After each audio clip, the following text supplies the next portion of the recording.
Good evening, everyone. I'm Riley King, and welcome to this evening news report right here on the Riley King Network. Let's begin right now. With COVID-19 situation worsening, New Hampshire announces second Booster Blitz. Other initiatives. Data for New Hampshire's second COVID-19 Booster Blitz announced by Governor.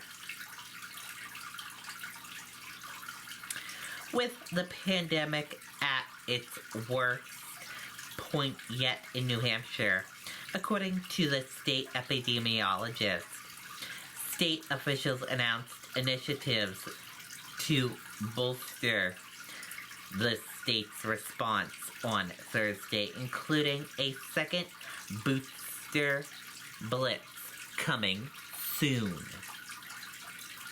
Dr. Benjamin Chan said that numbers are at their highest levels since the pandemic began, but the vaccines are heading off even more death and suffering.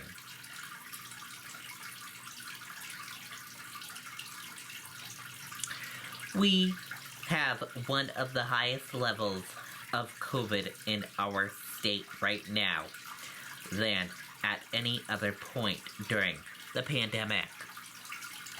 The highest level of hospitalizations, one of the highest levels of death due to COVID-19, Chan, the state epidemiologist, said.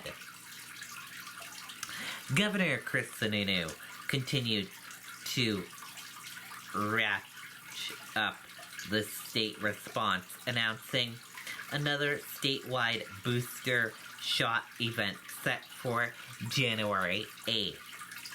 Registration for this new event will open shortly after the new year, Sununu announced. No other specific details were revealed. In the state's first Booster Blitz, more than 10,000 booster shots were administered at 15 locations across New Hampshire. Sununu also announced a contract for up to 6 more fixed vaccination sites before the Executive Council next week to try to ease the demand pressure on pharmacists that are currently scheduling appointments into January. The state is also continuing work to free up hospital beds currently occupied by long-term care patients who can't get back into facilities due to staffing issues.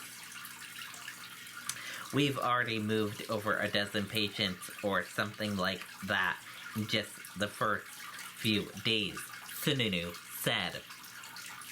The governor also visited Elliott Hospital on Thursday morning, saying the big takeaways were the amount of intensive care unit beds being displaced by COVID-19 patients and the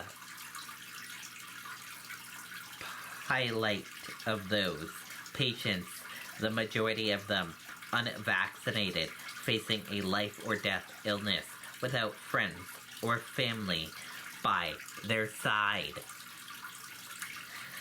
I can guarantee you none of those individuals we saw today thought they would be in that position a few months ago. And there they are. And that was just one hospital out of 26. I think it gives you a real scope of the issue that we're dealing with, Sununu said. The governor said he is also working to try to keep the Federal Emergency Management Agency team of medical workers that is in the state helping hospitals for a while longer. But he said there are other parts of the country now seeing hospital surges that will likely require them to go elsewhere when their allotted time in the state is up. And that does it for this evening news report right here on the Riley King Network. I hope you all have a great rest of your evening, and I'll see you back here tomorrow for another news report. Thank you for watching. Have a great evening. Good night and goodbye.